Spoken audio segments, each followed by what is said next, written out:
Hello friends, welcome to Bhagavathi lifestyle. இன்றைக்கி என்ன vlog பார்க்க போகிறீங்கன்னா, எங்கள் மாமா வீட்டில் இந்த வாரம் வந்து கூழ் ஊற்றுனாங்க. ஸோ அதுக்கு எங்கள் ஃபேமிலியோடு நாங்கள் போயிருந்தோம். இதுதான் என்னோடய அம்மா. உங்களுக்கு எல்லாருக்குமே நல்லா தெரியும், என்னோடய பாப்பா, என் பையன். ஸோ நாங்கள் அங்கே போயிட்டு ஃபுல்லாக சூப்பராக என்டர்டைனிங்காக இருந்ததுங்க. ரொம்பவே நல்லா இருந்தது. பூஜைக்கு எல்லாருமே வந்திருந்தாங்க. என் தம்பியோட ஒய்ஃப் அவங்க. ஸோ ரொம்பவே அவங்கவுங்க ஒர்க்கை அவங்கவுங்க பண்ணிகிட்ருந்தாங்க. ஆக்சுவலாக கூழ் ஊற்றுறதுனா ரொம்பவே ஒரு பெரிய வந்து கடவுளுடைய அந்த பக்தி அண்ட் ரொம்ப ஒரு சந்தோஷமான ஒரு சூழல் அமைஞ்சிருக்கும் நமக்கு. ரொம்பவே என்டர்டைனிங்காக இருந்தது சொல்லப்போனால். ஏன்னா வந்து அவ்வளோ ஒரு ஒர்க்லேயும் அவங்க வந்து எங்கள் மாமி இவங்க தான். ஸோ எவ்வளோ ஒர்க்லேயும் நாங்கள் வந்து காலம்பரை போயிட்டதுனால எங்களுக்கு கொஞ்சம் பிரேக்ஃபாஸ்ட் நாங்கள் எதுவுமே வீட்டில் சமைக்கலை. ஸோ அவ்வளோ வேலைங்களுக்கும் நடுவில் எங்களுக்கு வந்து ரொம்ப கைண்டாக வந்து அவ்வளோ வேலைங்களுக்கு நடுவில் எங்களுக்கு பிரேக்ஃபாஸ்ட் வந்து சமைச்சு கொடுத்து காஃபி போட்டு எல்லாருக்குமே அவ்வளோ ஒரு சந்தோஷமாக எங்களை வந்து வெல்கம் பண்ணாங்க. அண்ட் எங்களோட பசியை, ஏன்னா காலம்பரை போனதுனால வந்து பசி பயங்கரமாக இருந்தது, என்ன பண்ணுறதுனே தெரியல. ஸோ அதனால் வந்து எங்கள் மாமி தான் எங்களுக்கு ப்ரிப்பேர் பண்ணி கொடுத்தாங்க.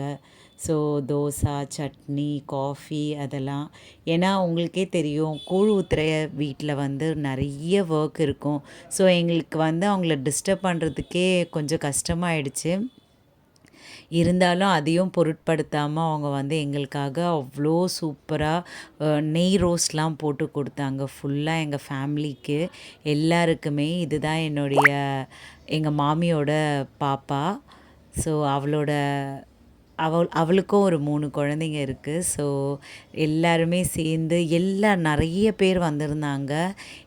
ஃபுல்லாக எல்லா ஃபேமிலியும், அவங்க வெல்கம் பண்ண எல்லா ஃபேமிலியும் வந்திருந்தாங்க.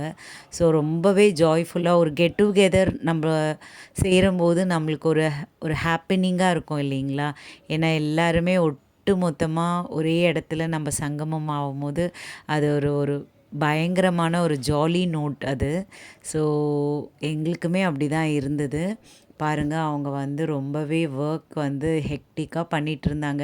எனக்கு ரொம்பவே கஷ்டமாயிடுச்சு. அவங்கக்கிட்ட நான் ஷேர் பண்ணேன், உங்களை ரொம்ப நான் வேலை வாங்குகிறேன் அப்படின்னு சொல்லிட்டு. அப்படியெல்லாம் இல்லை, எங்களுக்கு ரொம்ப சந்தோஷந்தான் அப்படின்னு சொல்லிட்டு எங்கள் தம்பி ஒய்ஃப்லாம் அவங்கவுங்க வேலையை பார்த்துட்ருந்தாங்க. இவங்க தான் வந்து என்னோட மாமியோடைய பேர பசங்க. இது குட்டி பாப்பா, ரொம்பவே சுட்டியாக இருப்பா, ரொம்பவே நல்லா பேசுவா, கருத்தாக பேசுவா. அதுவும் ரொம்பவே சுட்டியாக இருப்பா. அண்டு இவர் பேர் வந்து சர்வேஷ். அவரும் ஒரு ஜாய்ஃபுல்லாக நல்லா எங்கள் கூட மிங்கிள் ஆயிட்டாங்க எல்லாருமே. ஏன்னா நாங்கள் வந்து ஒரு ரொம்ப நாள் கழித்து பார்க்கும்போது குழந்தைங்களுக்கு அவ்வளோவா வந்து ஒரு இதுவாக இருக்காது இல்லைங்களா? அவங்க ஜெல்லாக மாட்டாங்க. ஆனால் இவங்க வந்து ரொம்பவே நல்லா ஜெல்லாயிட்டாங்க. ஸோ எல்லாருமே ஒரு ஜாலி நோட்டில் இருந்தோங்க. எல்லாம் அவங்கவுங்க வேலையை அவங்கவுங்க பார்த்துட்ருந்தோம். பயங்கர வேலை. ஸோ எல்லாருமே வந்து ஒரு ஒர்க் பண்ணிகிட்ருந்தாங்க. என் பாப்பா வந்து தக்காளி எல்லாம் வந்து கட் பண்ணி கொடுத்துட்ருந்தா. என்னோடய மாமா பொண்ணு அவ. ஸோ எல்லாரையும் அவங்க வெளியே போய் வெல்கம் பண்ணிவிட்டு எங்கள் மாமி வந்து எல்லாரையுமே வரவழைச்சிட்டு இருந்தாங்க. காலம்பரை வந்து கொஞ்சம் எல்லாரும் ஒவ்வொருத்தராக வர ஆரம்பிச்சிட்டாங்க. இவங்க வந்து கிராமத்தில் இருக்கிறாங்க. ஸோ அதனால் ரொம்பவே அந்த சூழல் பார்த்திங்கன்னா ஒரு ப்ளெசண்ட்டாக, ஒரு சூப்பராக, ஒரு மைண்ட் ரிலாக்ஸாக இருந்தது. ஏன்னா வந்து ரொம்பவே அந்த இயற்கையோடு ஒன்றி வாடுறது அப்படின்னு சொல்லுவோம் இல்லைங்களா? அங்கே அது இருந்தது பயங்கரமாக. எங்கள் மாமா தான் வந்து எல்லாம் அந்த கருவாட்டு குழம்பு அதெல்லாம் பண்ணுவாங்க. ஸோ நாங்கள்லாம் யாருமே வந்து இது அதுன்னு பார்க்க மாட்டோம்.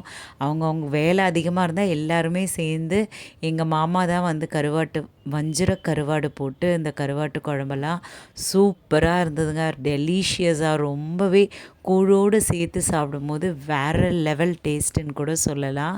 அவர் தான் கீரையுமே பண்ணார். எங்கள் மாமா எல்லாமே ஒட்டு மொத்தமாக சேர்ந்து அவங்க தான் வந்து எல்லா வேலையும் செஞ்சாங்க. ஸோ அவரால் என்ன முடியுமோ காலம்புற என்ன வேலையோ அவர் அதெல்லாமே பண்ணினார். லைக் கூழ் வந்து கரைக்கிறதுல இருந்து, அப்புறமா கருவாட்டு குழம்பு பண்ணுறதுல இருந்து. ஸோ எல்லாருமே டிவி போட்டு ரொம்பவே ஜாய்ஃபுல்லாக எப்படியெல்லாம் பார்க்குறாங்க பாருங்கள். ஸோ ஜாலியாக இருந்ததுங்க எங்களுக்கு. அந்த அதாவது ஒரு கெட் டுகெதராக ஆகும்போது அது ஒரு சந்தோஷம் இல்லைங்க, எல்லாருக்குமே அது தெரியும். ஸோ இவங்க பாருங்கள் வேப்பிலெல்லாம் எங்கள் மாமியோடைய தங்கச்சி இவங்கலாம். அண்டு இவங்க வந்து என்னோடய தம்பி ஒய்ஃப். எல்லாம் வேப்பிலை வந்து இதோ இவர் தான் சுதீப், உங்களுக்கு நல்லாவே தெரியும், என்னோடய மிகப்பெரிய ஃபேனுன்னு கூட சொல்லலாம். இவங்க வந்து பார்த்தீங்க, இவங்க பேர் வந்து வர்ணிகா. சூப்பராக நல்லா குட்டியாக இருந்தாலும் நல்லா இங்கிலீஷில் தான் பேசுவாள். ஸோ அவங்கக்கிட்ட சும்மா சேட் பண்ணிகிட்ருந்தேன், என்ன பண்ணுறீங்க அப்படி இப்படின்ட்டு. அந்த ஒரு சூப்பரான ஒரு விஷயத்துலேயும் இவங்க வந்து ஃபிஷ், இது என்ன ஃபைட்டர் ஃபிஷ்ஷுன்னு நினைக்கிறேன். ஸோ இதை வாங்கிட்டு வந்தாங்க, ரொம்பவே அழகாக இருந்தது. குழந்தைங்களாம் ஒட்டு மொத்தமாக ஒன்றா சேர்ந்துக்கிட்டு ஒரு ஜாயாக இருந்தாங்க. எங்கள் அம்மா வந்து கொஞ்சம் ரிலாக்ஸ் பண்ணலாம் அப்படின்னு சொல்லிட்டு படுத்துட்ருந்தாங்க. இந்த அம்மா வந்து வாங்க அப்படின்னு சொல்லிட்டு எங்கள் கூடலாம் வந்து இங்கிலீஷில் பேசிகிட்டு இருந்தாங்க. சரி என்ன தான் பேசுகிறாங்க அப்படின்னு சொல்லிட்டு அந்த அம்மா கிட்ட நல்லா பேசிகிட்டு இருந்தோம் ஜாலியாக.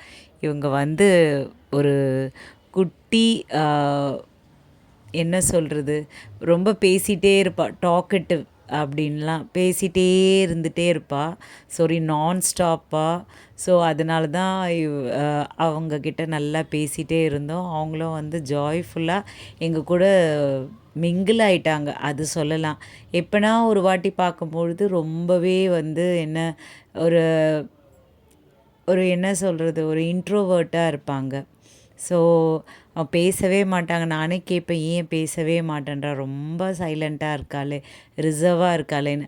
ஆனால் நாங்கள் போயிட்டு ஒரு 2 ஹவர்ஸ் அந்த மாதிரி ஸ்பெண்ட் பண்ணும்போது ரொம்பவே ஜெல்லாகி எங்கள் கூட வந்து ஒரு பொழுதை கழிச்சான்னு கூட சொல்லலாம். எங்களுக்குமே ஜாயாக இருந்தது ஃபுல்லாக. ஸோ இந்த மாதிரி நிறைய ஒர்க் போயிட்டுருந்ததுங்க.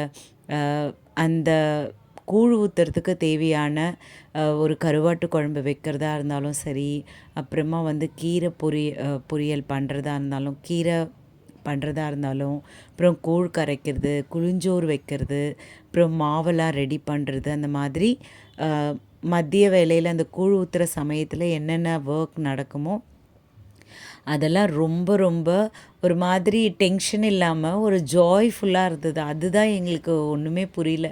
அவ்வளோ ஒர்க்கையும் ஒரு சிரித்த முகத்தோடு அவ்வளோ அழகாக எல்லாருமே பண்ணி எல்லாருமே கூட சேர்ந்து சமைச்சாங்க. ஸோ என் பாப்பா வந்து சாமிக்கு பூவெல்லாம் கட்டின்னு இருந்தா. எவ்வளோ அழகாக அடர்த்தியாக பொறுமையாக கட்டுவாள், ஆனால் அடர்த்தியாக ரொம்பவே அழகாக கட்டுவாள். ஸோ அவளுக்கு அந்த ஒரு ஆசை இருக்குது, பூ கட்டணுன்னா ரொம்பவே பிடிக்கும். ஸோ அதனால் பூ கட்டுறதுக்கு அவங்கக்கிட்ட விட்டாச்சு. சாமிக்கு தேவையான பூக்கள்லாம் அவங்க தான் கட்டிகிட்ருந்தாங்க.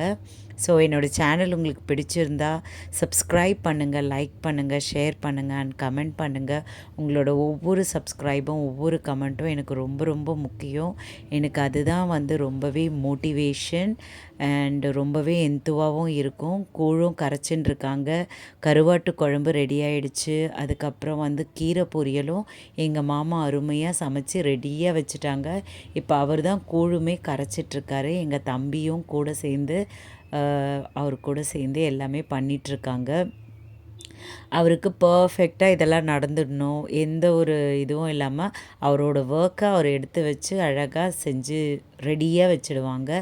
ஸோ அதனால் என்னவோ தெரியல, 2 பேருமே வந்து ஷேர் பண்ணி செஞ்சதுனால இது வந்து ஒரு பெரிய ஒர்க் மாதிரி எங்களுக்கு தெரியல. அந்த அளவுக்கு எல்லாம் ஒவ்வொருத்தரும் அவங்கவுங்க வேலையை வந்து பர்ஃபெக்டாக பண்ணிட்டாங்க. ஸோ வேப்ப இலையில் தோரணம் கட்டுறாங்க. வேப்ப இலையும் மா இலையும் சேர்ந்து எங்கள் மாமா பொண்ணு வந்து தோரணம் கட்டின்னு இருக்கா. ஸோ இந்த மாதிரி தாங்க போச்சு. ஸோ என்னோடய சேனல் உங்களுக்கு பிடிச்சிருந்தா எங்களை மாதிரி ஹவுஸ் ஒய்ஃபை நீங்கள் தான் வந்து இந்த சோஷியல் மீடியாவில் வெல்கம் பண்ணணும். அதுக்கு அடுத்தது வந்து எங்களை வந்து நல்லா மோட்டிவேட் பண்ணால் தான் எனக்குமே ஒரு எந்துவாயிட்டு இந்த மாதிரி நிறைய வீடியோஸ் என் வீட்டில் என்னென்ன நடக்குதோ என்னென்ன நாங்கள் பண்ணுறோமோ அதெல்லாம் வந்து உங்களுக்கு ப்ரெசன்ட் பண்ணுவோம். ஸோ சாமிக்கு வந்து வேப்ப இலையில் வந்து படையல் போட்டாச்சு. அதாவது அதே தாங்க, கூழு இந்த பக்கமும் அந்த பக்கமும் கெட்டி கூழு வச்சுட்டு நடுவில் குளிஞ்சோர். ஸோ கூழ் ஊற்றுறதுக்கு தேவையான எல்லாமே ஒரு பாத்திரத்தில் இருக்க கூழ் வந்து அந்த இப்போ வேப்பம் இது கட்டிகிட்ருக்காங்க இல்லையா, அது வந்து கோவிலுக்கு போது முனீஸ்வரனுக்கு நாங்கள் வந்து படையல் போட்டுட்டு கூழெல்லாம் அவருக்கும் படைச்சிட்டு அவல் பொரி இதெல்லாம் வச்சு தீபார்த்தனை காட்டிட்ட பிறகு தான் நாங்கள் வந்து கூழ் ஊற்றவே ஆரம்பிப்போம். ஸோ எல்லாருக்குமே மஞ்சள் குங்குமம் வச்சு கண்டிப்பாக எல்லோரும் பூசிக்கணும் அப்படின்னு சொல்லிட்டு மஞ்சள் குங்குமம்லாம் வச்சு அது ஒரு அட்ராசிட்டிஸ் பண்ணிகிட்ருந்தாங்க. சில பேர் வேண்டாம் அப்படின்னாங்க, சில பேர் வந்து விருப்பப்பட்டு வச்சுக்கிட்டாங்க. ஸோ பாருங்கள், எல்லாருக்குமே இந்த மாதிரி இருந்தால் யாருக்கு தாங்க பிடிக்காது? எல்லாருக்குமே ஒரு மாதிரி சந்தோஷமாக இருக்கும்ல, இதை அனுபவிக்கிறவங்களுக்கு எல்லாருக்குமே புரியும். ஸோ சொந்தங்கள் வந்து ஒருத்தரோட ஒருத்தர் சேரும் பொழுது அது ஒரு ஜாலியாக இருக்கும் இல்லைங்களா? ஸோ அந்த மாதிரி தான் எங்களுக்கு அன்றைய நாள் வந்து ரொம்பவே அருமையாக அமைஞ்சுது. பாருங்கள், சூப்பராக எல்லாருமே வச்சுக்கிட்டோங்க. ஆம்பளைங்க வைக்கக்கூடாது அப்படின்றதெல்லாம் கிடையாது, எல்லாருக்குமே எல்லாமே வச்சோம். பாருங்கள், எங்கள் மாமாவும் வந்து இது வச்சுக்கிட்டார், சரி வைங்க அப்படின்னு சொல்லிட்டு. அவர் எல்லாருக்கூடமே ஜஸ்ட் லைக் தட்டாக ஜெல் ஆகிடுவாங்க. ஸோ அவர் வந்து ஒரு எக்ஸ்ட்ரோவர்ட்டுன்னு கூட சொல்லலாம். அந்த அளவுக்கு ரொம்பவே நல்லா எல்லாருக்கூடையும் ஃப்ரீக்குவெண்ட்டாக பேசுவார். இவங்களும் என்னோட ஒரு வகையாக தம்பி தான். பாருங்கள், அவரும் வந்து வேப்பஞ்சாலை எல்லாருமே இது இவங்க தான் செய்யணும், இந்த வேலை அவங்க தான் செய்யணுன்றது அப்படியெல்லாம் கிடையவே கிடையாது. எல்லாருமே எல்லார் வீட்லேயும் இது தான் நார்மலாக நடக்கும். யாருமே போய் ஓரமாக உட்காந்துக்கிட்டு நாங்கள் எந்த வேலையும் செய்ய மாட்டோம் அப்படின்ற மாதிரி யாருக்குமே இல்லை. எல்லாருமே ஒருத்தர் ஒருத்தர் சேர்ந்து வந்து அவங்கவுங்க வேலையை செஞ்சுருவாங்க. என் பாப்பாவுக்கும் வந்து பாருங்கள், எல்லாருமே வந்து சந்தனம் மஞ்சள்லாம் வச்சு குங்குமம்லாம் வச்சுருக்காங்க. ஸோ சூப்பராக இருந்ததுங்க. அதுதான் உங்கள் கூட ஷேர் பண்ணுறேன் நான். ஸோ நான் என்னெல்லாம் ஒரு ஜாயாக இருந்தேன், நான் என்னெல்லாம் வந்து ஒரு எந்துவாக இருந்தேன் அப்படின்றத உங்ககிட்ட நான் ஷேர் பண்ணிக்கிறேன். இதுதான். ஸோ என்னோடய சேனல் உங்களுக்கு பிடிச்சிருந்தா நான் மறுபடியும் சொல்லி உங்களை போர் அடிக்கிறேன்னு நினைக்காதீங்க. என்ன மாதிரியான ஹவுஸ் ஒய்ஃப்க்கு நீங்கள் தான் வந்து மோட்டிவேட் பண்ணி பண்ணி எங்களையும் இந்த சோஷியல் மீடியாவில் வலம் வரம் செய்யணும். அப்போ தான் எனக்கும் கொஞ்சம் ரொம்பவே எந்துவாக இருக்கும். என்னை நீங்கள் சப்போர்ட் பண்ணி எனக்குமே ஒரு உத்வேகம் கிடைக்கும். அப்போ தான் நிறைய வீடியோஸ் இந்த மாதிரி உங்களுக்கு நான் ப்ரெசென்ட் பண்ணுவேன். ஸோ ஒரு பாப்பாவை கூட விட்டு வைக்கல, எல்லாருக்குமே சந்தனம் அண்ட் குங்குமம் எல்லாருக்குமே வச்சு விட்டாங்க. ஸோ என்னோடய தம்பி ஒய்ஃப் தான் எல்லாருக்கும் வச்சா, இப்போ அவளுக்கு வைக்கிறோம் நாங்கள். பாருங்கள், எப்படியெல்லாம் பூசி ஒரே ஒரு அட்ராசிட்டி பண்ணி எங்கள் தம்பி வச்சுக்கவே மாட்டான்னு எழுந்து ஓடிட்டான். ஆனாலும் அவனை பிடிச்சி ஒரு வழி பண்ணி, இல்லை நீ வச்சே ஆகணும் அப்படின்ற மாதிரி ஒரு ஜாலி நோட்டில் இருந்தது. ஒரே சந்தோஷம். அதனால தான் நான் மீண்டும் மீண்டும் சொல்லிகிட்ருக்கேன், நாங்கள் ரொம்பவே ஹாப்பனிங்காக ரொம்பவே ஜாய்ஃபுல்லாக எந்துவாக இருந்தோம். ஸோ அந்த அளவுக்கு அங்கே வந்து சூழல் அமைஞ்சது. ஒருத்தர் வந்து இந்த வேலை பளுவே தெரியலன்னு கூட சொல்லலாங்க. அந்த அளவுக்கு ஒரு ஜாயாக இருந்தோம். அதுதான் நான் திரும்ப சொல்லிகிட்ருக்கேன். அப்போ தான் எனக்கு புரிஞ்சுது, ஒரு உறவு எல்லாரும் சேரும் பொழுது என்ன தான் பணம் என்ன தான் வச்சிட்ருந்தாலும் ஒருத்தர் நம்ம சேர்ந்துக்கும் போது அவ்வளோ சந்தோஷமாக இருக்குது. எல்லார்கிட்டேயும் குறைகள் நிறைகள் இருக்கும், அதெல்லாம் நம்ம ஓரம் கட்டி தனியாக வச்சுட்டு நம்மளுடைய சந்தோஷம்தான் நம்மளுக்கு நிலச்சி இருக்கும் இல்லைங்களா? ஒருத்தர் சேரும் போது ஒரு சந்தோஷம் கிடைக்கிது இல்லைங்களா? அதுதான் வாழ்க்கையில் ரொம்பவே இம்பார்ட்டன்ட். என்ன தான் நம்ம பெரிய ஆளாக இருந்தாலும் அதெல்லாம் ஓரம் கட்டி வச்சுட்டு எல்லாமே நமக்கு தேவை அப்படின்ட்டு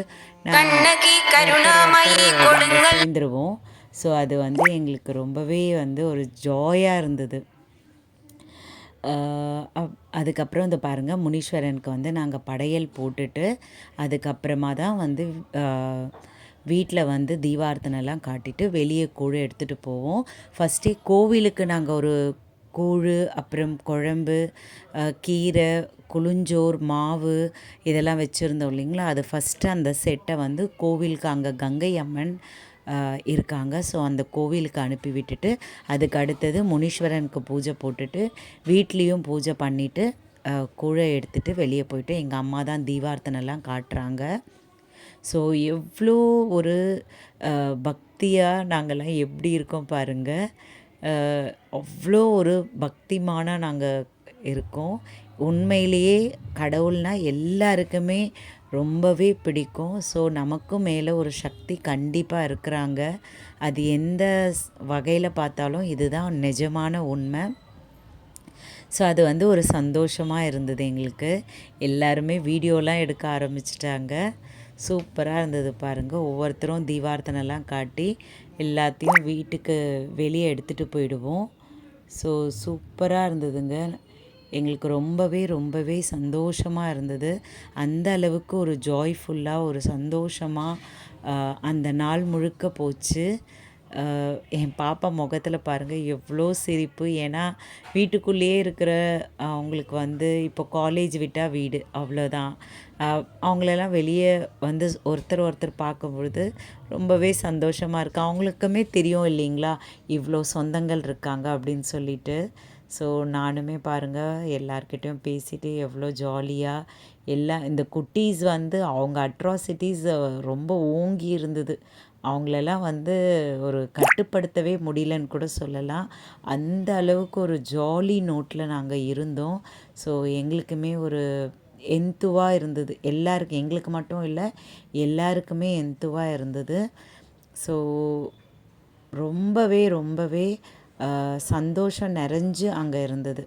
அதுக்கு அடுத்தது கூழ் பாருங்கள் வெளியே எடுத்துகிட்டு போகிறோம். என்னுடைய மாமியோட பொண்ணு, என்னோட பொண்ணு தான் அவள். ஸோ என்னோட பொண்ணும், எங்கள் மாமி பொண்ணுன்றதில் என்னோட பொண்ணுன்னு கூட சொல்லலாம். ஸோ அவங்க வந்து காமாட்சி அம்மன் விளக்கு எடுத்துகிட்டு போகிறாங்க. அதுக்கு அடுத்தது கூழும் வெளியே வந்துடுது பாருங்கள். ஒவ்வொரு பொருளாக எடுத்துகிட்டு வெளியே வந்துடுறாங்க. ஸோ வெளியவும் தீபார்த்தனை காட்டிட்ட பிறகு தான் மற்ற கூழ் ஊற்றுறதுக்கே ஸ்டார்ட் பண்ணுவோம். ஸோ என்னோடய பாப்பா ஒவ்வொன்றா எடுத்துகிட்டு போகிறா, அவள் குழம்பு எடுத்துகிட்டு போகிறா, ஒவ்வொருத்தர் என்னென்னவோ அதெல்லாம் எல்லாத்தையும் எடுத்துகிட்டு போகிறாங்க. ஸோ பாருங்கள், இப்படி தாங்க வந்து எங்கள் வீட்டில் ஒவ்வொருத்தர் இப்போ எங்கள் வீட்டில் கூழ் ஊற்றும் போது எல்லாருமே கெட் டுகெதர். ஸோ இவங்க வீட்டில் கூழ் ஊற்றும் போது எல்லாருமே, ஸோ எங்கள் ரிலேஷனில் ஒவ்வொருத்தர் வீட்டில் கூழ் ஊற்றும் போதும் கண்டிப்பாக அந்த நாள் வந்து எங்களுக்கு ஒரு மாதிரி ஜாலியாக போவோங்க. ஏன்னா ஒருத்தருக்கு ஒருத்தர் அவ்வளோ பேசிப்போம், அவ்வளோ கதை அடிப்போம் அந்த அளவுக்கு. ஸோ கற்பூர தீபார்த்தனைலாம் காட்டுறாங்க. அதுக்கு அடுத்தது குட்டீஸ்க்கு அப்புறம் எங்களுக்கு எல்லாருக்குமே கையில் வந்து கூழை வந்து கொடுப்பாங்க. அதை கூழை குடிச்சிட்டு அப்புறம் எல்லாருக்குமே கூழ் ஊற்ற ஸ்டார்ட் பண்ணிடுவாங்க. ஸோ எனக்கு நீங்களும் கமெண்ட் பண்ணுங்கள், உங்கள் வீட்லேயும் இந்த மாதிரி தான் கூழ் ஊற்றுற ப்ராசஸ் எப்படி நடக்கும் அப்படின்னு சொல்லிட்டு. நானும் நிறைய வீடியோஸில் எனக்கு கமெண்ட் பண்ணுங்கன்னு சொல்கிறேன். ஆனால் ஒருத்தர் கூட 1-2 பேர் கமெண்ட் பண்ணுறீங்க. ஆனால் நிறைய கமெண்ட்ஸ் எனக்கு வர்றது கிடையாது. எனக்கு அந்த மாதிரி கமெண்ட்ஸ் வந்தால் மட்டும்தான் நான் ரிசீவ் பண்ணால் நான் என்ன பண்ணுறேன்னு எனக்கு தெரிய வரும். ஸோ நானும் தீபார்த்தனை காட்டுறேன் பாருங்கள். ஸோ எனக்கு கமெண்ட் மூலயமா தான் என்னால் வந்து இன்ட்ராக்ட் ஆக முடியும். உங்ககிட்டேயும் என்கிட்டேயும் ஒரு ஒரு என்ன நான் பண்ணுறேன் அப்படின்ட்டு நீங்கள் என்கிட்ட வந்து நல்லாவே சொல்லலாம். பாருங்கள் மாடெல்லாம் வருது. மாடு வந்து அந்த கூழ் பானையில் எல்லாருக்கும் கொடுத்து மிச்சம் இருக்கும் இல்லைங்களா, அதையுமே வந்து மாடு குடிச்சுது. ஸோ பாருங்கள் ரொம்ப அழகாக இருக்குது பாருங்கள். எங்களுக்கு ஒரே சந்தோஷமாக ஆயிடுச்சு. மாடு வந்து கூழை குடிக்கும் போது எங்களுக்கு கடவுளே வந்து குடிக்கிற மாதிரி அவங்க ஒரே சந்தோஷப்பட்டாங்க. எங்கள் மாமியெல்லாம், எங்கள் மாமா பொண்ணு எல்லாருமே பாருங்கள், எல்லோரும் வந்து கையில் வாங்கி ஒவ்வொருத்தராக குடிச்சுன்னு இருக்கோம். கையிலேயே வந்து கூழு கொடுத்து குழம்பையும் கொடுத்து கீரையும் வச்சாங்க. வேறு லெவல் டேஸ்ட்டுன்னு கூட சொல்லலாம். அந்த அளவுக்கு பயங்கர டேஸ்ட்டாக இருந்ததுங்க. அவ்வளோ சூப்பர் டூப்பராக இருந்தது. ஒரு மாதிரி டெலிஷியஸாக இருந்ததுங்க. அதுக்கு தான் வந்து கூழ் குடிக்கும்போது கூழ் வந்து அவ்வளோ நல்லதுன்னு சொல்கிறாங்க. நல்லதுக்கும் மீறி அவ்வளோ டேஸ்ட்டு சூப்பராக இருந்ததுங்க. பயங்கரமாக இருந்தது. எல்லாருமே நல்லா வந்து எங்களுக்கு எங்கள் பசியை வந்து இதன் மூலியமா ரொம்பவே ஆற்றிக்கிட்டோம். அந்த அளவுக்கு எங்களுக்கு நல்லாவே வந்து கூழெல்லாம் கொடுத்து குழம்பெல்லாம் வச்சு எல்லாருக்குமே கொடுத்தாங்க. எங்களுக்கு ரொம்பவே சந்தோஷமாகவும் இருந்தது. ஸோ பாருங்கள், ஒவ்வொருத்தரும் வந்து எல்லாருமே வாங்கிக்கிட்டாங்க. ஸோ சென்னையிலையுமே எல்லாருமே நாங்கள் இதை பாருங்கள், மாடு வந்து கூழ் குடிக்கிறதுன்னு சொன்னேன் இல்லைங்களா, அந்த எந்த கூழ் பாத்திரத்தில் ஊற்றுனமோ அதே கூழ் பாத்திரத்துலேயே அந்த மாடு வந்து குடிக்கும்போது எங்களுக்கு ரொம்பவே சந்தோஷமாக ஆயிடுச்சுங்க. சூப்பராக இருந்ததுங்க. பார்க்குறதுக்கே அவ்வளோ சந்தோஷமாக இருந்தது. ஸோ கூழ் வேலையெல்லாம் முடித்து எல்லாருமே சாப்பிட்டு முடித்து ஒரு மாதிரி ரிலாக்ஸ் பண்ணிவிட்டு நெக்ஸ்ட்டு வந்து நாங்கள் கும்மம் சோறுக்கு தான் ரெடி பண்ணிகிட்ருந்தோம். ஸோ வஞ்சிர மீன், எறா, அப்புறம் வந்து நண்டு, கடம்பா, கணவாய் அப்படின்னு கூட சொல்லலாம். அப்புறம் மட்டன், சிக்கன், அந்த மாதிரி எல்லாமே வந்து ஒட்டு மொத்தமாக இருந்தது. ஸோ இதெல்லாம் எப்படி சாப்பிட போகிறோன்னு தெரியல. ஆனால் எங்கள் மாமி வந்து எல்லாத்தையும், எங்கள் மாமா மாமி சேர்ந்து வந்து எல்லாத்தையும் வாங்கிட்டு வந்து நிரப்பிட்டாங்க. இது என்னன்னு பார்த்தீங்கன்னா, அவங்க வீட்டில் வந்து சீலிங்கில் வந்து பாருங்கள், குருவி வந்து கூடு கட்டியிருக்குங்க. கொஞ்சம் கூட பயமே இல்லைங்க. நாங்கள் வீடியோ எடுக்கும்போது அவ்வளோ ஒரு 2, 3 குருவி அழகாக எங்களுக்கு வந்து போஸ் கொடுத்ததுன்னு கூட சொல்லலாம். ஸோ நான் வீடியோ வந்து தாராளமாக எடுத்துகிட்ருந்தேன். அந்த அளவுக்கு வந்து அவங்க ஏன் வீட்டுக்குள்ளே இந்த மாதிரி நல்லது, எங்களுக்கு ரொம்ப பிடிச்சிருக்கு அப்படின்னு சொல்லிட்டு ஃபுல்லாக அந்த சீலிங் ஃபுல்லாக இவங்களோட கூடு தான் இருக்குது. பார்க்குறதுக்கே சென்னையில் வந்து குருவி பார்க்குறதுக்கே ஒரு அபூர்வம்னு கூட சொல்லலாம். ஸோ அவங்க வீட்டில் வந்து அனாவசியமாக அவ்வளோ குருவிங்க, பார்க்குறதுக்கே ஜாலியாக இருந்தது. ஆக்சுவலாக எங்கள் கூட விளையாடின்னு இருந்ததுன்னு கூட சொல்லலாம். அவங்க குட்டீஸ்லாம் வந்து நல்லா அவங்க கூடலாம் வந்து குருவி நல்லா ஜெல்லாயிடுச்சுங்க. அது என்ன மாயம் மந்திரம்னு தெரியல. அவங்க கூட ஒரு ஃப்ரெண்ட்லியாக இருந்தது. அவங்க வந்து அந்த நெல்லை அந்த இதெல்லாம் கொடுத்தாங்க. அது வந்து சூப்பராக வந்து சாப்பிட்றாங்க. அவ்வளோ ஜெல்லாக இருந்தது. அதுக்கப்புறம் ஒரு 6 ஆனவுடனே எவ்வளோ கலர்ஃபுல்லாக ஃபுல் லைட்ஸ் போட்டு ரொம்பவே அழகாக இருந்தது. ஸோ அதனால தான் அதை கேப்சர் பண்ணேன். அதுக்கு அடுத்தது பாருங்கள், சிக்கன் 65, இது வந்து கடம்பா, அப்புறமா வந்து கணவாய், அப்புறம் வந்து எறா கிரேவி பண்ணிட்டாங்க. இது வந்து நண்டு. சூப்பராக இருந்ததுங்க. எல்லாமே டெலிஷியஸாக சூப்பராக இருந்தது. இது வந்து எக் பாயில் பண்ணி வச்சுருக்காங்க. அப்புறம் வஞ்சர மீன் குழம்பு, அப்புறம் சாதம் வடிச்சிருந்தோம். வஞ்சர மீன் வறுவல். அந்த வஞ்சர மீன் வறுவல் வந்து மிஸ் ஆயிடுச்சு. ஸோ இது வந்து கொழக்கட்டை. சூப்பராக எவ்வளோ கொழக்கட்டைங்க, நிறைய கொழக்கட்டை வந்து வேக வச்சுருந்தாங்க. அப்புறம் பொங்கல், கோவிலுக்கு போயிட்டு பொங்கல் வச்சுட்டு வந்தாங்க. இது வஞ்சர மீன் வால் அண்டு தலையெல்லாம் போட்டு வஞ்சர மீன் குழம்பு. அதுக்கு அடுத்தது பார்த்திங்கன்னா வந்து ஒயிட் ரைஸ் வடிச்சிருந்தோம். இந்த சேனல் உங்களுக்கு பிடிச்சிருந்தா தேங்க்யூ.